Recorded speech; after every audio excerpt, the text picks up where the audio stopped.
Hi friends, ഇന്നത്തെ video വന്നിട്ട് evening വ്ളോഗാണ് കേട്ടോ. ഇപ്പം സമയം 5:30 ആയിട്ടുണ്ടേ. പുറത്ത് പോയി വന്നതുകൊണ്ട് തന്നെ നല്ല ക്ഷീണമായിരുന്നേ. അങ്ങനെ ഇഞ്ചിയൊക്കെ ഇട്ട് ചായയൊക്കെ ഉണ്ടാക്കി. ഇവിടെ ഒരാൾ അപ്പോഴേക്കും പണി തുടങ്ങിയിട്ടുണ്ടേ.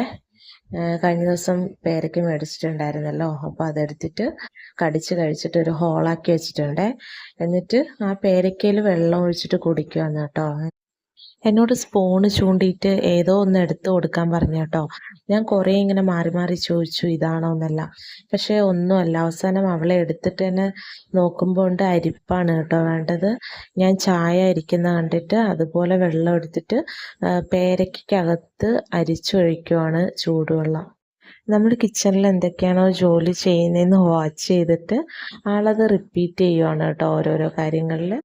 ഒന്ന് പുറത്തു പോയി വന്നപ്പോഴത്തേക്കും ഐറ ഹോളെല്ലാം നല്ല അടിപൊളിയാക്കിയിട്ടുണ്ടായിരുന്നു കേട്ടോ. കിച്ചണിലെ എല്ലാം പെറുക്കിയെടുത്തുകൊണ്ട് വന്ന് കട്ടിലിൻ്റെ പുറത്തെല്ലാം ഇട്ടിട്ടുണ്ടായിരുന്നേ. പിന്നെ അതെല്ലാം ഒതുക്കി വെച്ചു. ചായയൊക്കെ കുടിച്ചു. രാവിലെ ഒരു ബനാനയുടെ സ്നാക്സ് ഉണ്ടാക്കിയിട്ടുണ്ടായിരുന്നു കേട്ടോ. പിന്നെ ഒരു ടൈപ്പ് കടലയുണ്ടായിരുന്നു.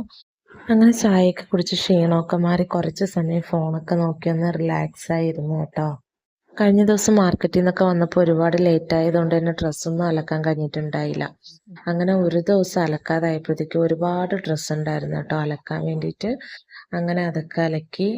ഞാൻ അലക്കുന്നതിൻ്റെ ഇടയ്ക്ക് തന്നെ ഷെറിച്ചൻ വന്ന് ചോദിച്ചിട്ടുണ്ടായിരുന്നു കേട്ടോ, ഡ്രസ്സ് അലക്കണോ ഹെൽപ്പ് ചെയ്യണോ എന്ന് വെച്ചിട്ട്. ഞാൻ വേണ്ടാന്ന് പറഞ്ഞിട്ട് ആളകത്ത് വന്നിട്ട് കുറേ പാത്രം കിടന്നെല്ലാം കഴുകി വെച്ചിട്ടുണ്ടായിരുന്നേ. അങ്ങനെ ബാക്കി പിന്നെ കുറച്ച് പാത്രം ഉണ്ടായിരുന്നുള്ളൂ കേട്ടോ കഴുകാൻ. അങ്ങനെ അതൊക്കെ കഴുകി വീടൊക്കെ ഒതുക്കി അടിച്ചു വാരി വൃത്തിയാക്കി. അടിച്ചു വാരിയപ്പോഴത്തേക്ക് എനിക്കൊന്ന് തുടയ്ക്കാൻ തോന്നി കേട്ടോ. അങ്ങനെ പിന്നെ കിച്ചനും സിറ്റ് ഔട്ടൊക്കെ തുടച്ചൊന്ന് വൃത്തിയാക്കി വെച്ചേ. ശരിക്കും അലക്കിയിട്ട് വന്നപ്പോൾ തന്നെ ഒരുപാട് ടയേർഡായേ. പക്ഷെ എന്നാലും അകമൊക്കെ ഒരു വൃത്തിയില്ലാതെ കിടക്കുന്ന കാണുമ്പോൾ എന്തോ പോലെയായിരുന്നു. അതുകൊണ്ട് പിന്നെ ആ നനഞ്ഞ ഡ്രസ്സോടെ തന്നെ നിന്നിട്ട് അകമൊക്കെ ഫുള്ള് വൃത്തിയാക്കി. അങ്ങനെ ക്ലീനിങ് പരിപാടിയൊക്കെ കഴിഞ്ഞ് കുളിയൊക്കെ കഴിഞ്ഞ് ഫ്രഷായി വന്നു കേട്ടോ. വീണ്ടും ഞങ്ങളൊന്ന് പുറത്ത് പോവുകയാണേ. കഴിഞ്ഞ ദിവസം അയറയുടെ കയ്യിലുണ്ടായിരുന്ന വള പൊട്ടിപ്പോയി കേട്ടോ, ഗോൾഡിൻ്റെ. അപ്പോൾ ഒരു കയ്യിലൊന്നും ഇല്ലാത്തപ്പോൾ എന്തോ പോലെ. അപ്പോൾ വിചാരിച്ചെന്നാൽ പുറത്ത് പോയി തൽക്കാലം അവളെ കയ്യിലിടാൻ വേണ്ടിയിട്ട് എന്തെങ്കിലും ഒരു വളം മേടിച്ചിട്ട് വരാമെന്ന് വെച്ചു. അങ്ങനെ ഒന്ന് ഫാൻസിയിൽ കയറാൻ വേണ്ടി പോകുന്നതാണ് കേട്ടോ. അയറയ്ക്ക് കുറച്ച് ഡ്രൈ സ്കിന്നിൻ്റെ പ്രശ്നങ്ങളുള്ളത് കൊണ്ട് തന്നെ മറ്റ് പൗഡറോ കാര്യങ്ങളോ മേക്കപ്പോ അങ്ങനത്തെ ഒന്നും ഇട്ട് കൊടുക്കലില്ല കേട്ടോ. ജസ്റ്റ് ഡെർമറ്റോളജിസ്റ്റിനെ കാണിച്ചിട്ട് അവർ തന്നെ പ്രിസ്ക്രൈബ് ചെയ്ത ഒരു മോയ്സ്ചറൈസർ മാത്രമേ ഇടാറേ. വീട്ടിൽ നിന്ന് 2 വീലർ ഇറക്കിയത് ഞാനാണെങ്കിലും പിന്നീട് ഡ്രൈവ് ചെയ്യുന്ന ഷെറിച്ചനാണ് കേട്ടോ. ഞങ്ങളിപ്പോൾ താമസിക്കുന്നത് ടൗണിൽ നിന്നും കുറച്ച് ഉള്ളിലേക്കാണ് കേട്ടോ.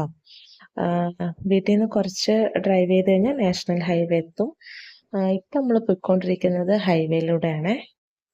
വീട്ടിൽ നിന്ന് ഇറങ്ങി കുറച്ചായപ്പോഴത്തേക്ക് ഷെറിച്ചനൊരു ഡൗട്ട് തോന്നി കേട്ടോ, ടയർ പഞ്ചറാണോ എന്ന്.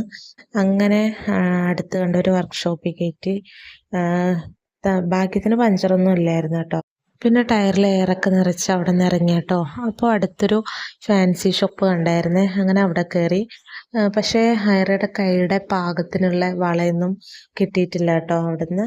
പിന്നെ അവിടെ നിന്ന് ഇറങ്ങിയിട്ട് വീണ്ടും രണ്ടാമതൊരു ഫാൻസി ഷോപ്പിൽ വന്നേ. അവിടെ പിന്നെ കുറേ തിരഞ്ഞതിന് ശേഷം ഹൈറയുടെ കൈയുടെ അളവിനുള്ള 2 വള കിട്ടിയേ. പിന്നെ അത് അവിടെ നിന്ന് മേടിച്ചു. നമ്മൾ ഫാൻസി ഷോപ്പിൽ കയറിയാൽ അവസ്ഥ അറിയാലോ, വെറുതെ ഓരോന്നോരോന്ന് നോക്കി ഒരു സംഭവം കൂടെ മേടിച്ചു കേട്ടോ, കയ്യിലിടാൻ ഒരു ബ്രേസ്ലെറ്റ്. എനിക്കത് കണ്ടപ്പോൾ തന്നെ ഭയങ്കര ഇഷ്ടമായിരുന്നു. പിന്നെ അത് എടുക്കാണ്ട് പോരാൻ തോന്നിയില്ല. അങ്ങനെ അത് മേടിച്ചു. നിങ്ങൾക്ക് ഈ ബ്രേസ്ലെറ്റ് ഇഷ്ടമായോ? ഒന്ന് കമൻറ്റ് ചെയ്യണം കേട്ടോ. പിന്നെ ഇതിനൊരു ഏകദേശം എത്ര പ്രൈസ് വരുമെന്ന് ഒന്ന് കമൻറ്റ് ചെയ്യണേ. അങ്ങനെ ഷോപ്പിംഗ് ഒക്കെ കഴിഞ്ഞ് തിരിച്ച് വീട്ടിലെത്തിയപ്പോഴത്തേക്കും ഡിന്നറിനുള്ള സമയമായി കേട്ടോ. ഇത് രാവിലെ ഉണ്ടാക്കിയതിൽ കുറച്ച് ബാക്കി ഉണ്ടായിരുന്നു സ്നാക്സ്. അത് പാത്രത്തിലാക്കി ഫ്രിഡ്ജിലൊക്കെ വെച്ചു. ഇന്ന് ഉച്ചയ്ക്ക് കഞ്ഞിയാണ് കേട്ടോ ഉണ്ടാക്കിയിരുന്നത്. ചെറുപയറും വൻപയറൊക്കെ ഇട്ടിട്ട് പയറിട്ട കഞ്ഞിയാണ് വെച്ചിട്ടുണ്ടായിരുന്നത്. ഇടയ്ക്കൊക്കെ ഇങ്ങനെ ചൂടോടെ കഞ്ഞി കുടിക്കാൻ തോന്നാറുണ്ട് കേട്ടോ. അങ്ങനെ കഞ്ഞിയും അതിൻ്റെ കൂടെ ചമ്മന്തിയും നാരങ്ങ അച്ചാറും ഉണ്ടായിരുന്നു കേട്ടോ. അതൊക്കെ കൂട്ടി ഫുഡൊക്കെ കഴിച്ചു. അപ്പോൾ ഇന്നത്തെ വിശേഷങ്ങൾ ഇത്രയൊക്കെ ഉള്ളൂ. അടുത്ത വീഡിയോയിൽ കാണുന്നവരേക്കും എല്ലാവർക്കും ബൈ ബൈ.